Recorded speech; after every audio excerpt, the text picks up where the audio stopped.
I remember stories of people being beaten up and being heard that people were beaten up, people dying, and feeling quite worried for this whole sense of dying. I knew what dying was at that age, and I didn't want to know about people dying, because that could happen to me, that could happen to people I knew, and it became very close to home, where it wasn't just happening somewhere else.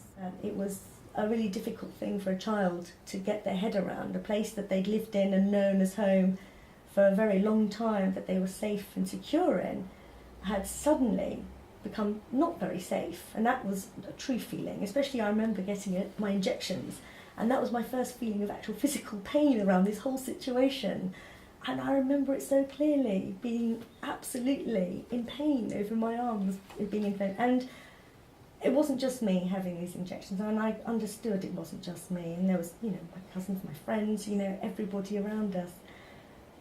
And yes, saying goodbye to what was sort of home. And I don't think I had a full picture of the fact that it was for good. I think perhaps in my child head, I'd imagined I was going to come back.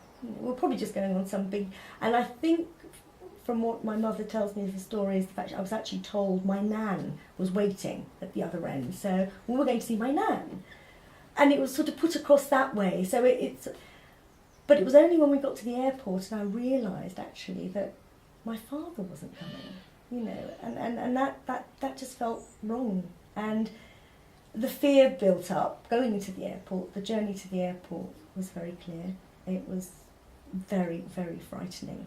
And I just remember being frightened. I remember checkpoint type environments.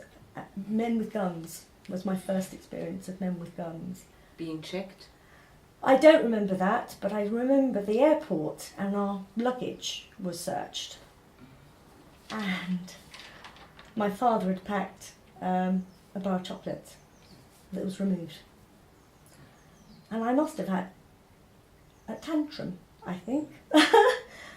All I remember of it was being horrified that this man, this black guard with a gun, was taking my chocolate, and I wanted it back. But all I remember is my mother clamping my mouth, thinking, my chocolate. He took my chocolate. And with my adult head, I can see, of course, she was frightened, and she didn't want that to escalate to something else, it was so indiscriminate. If somebody can take chocolate, then really, from a child as well. But I felt utterly, utterly bereft, as in, that was my link to my dad, and he'd taken it, and I love chocolate. How comes he took my chocolate? So I felt in every way that wherever we were going, this was not going to be good, and I didn't like it. I didn't like it one bit.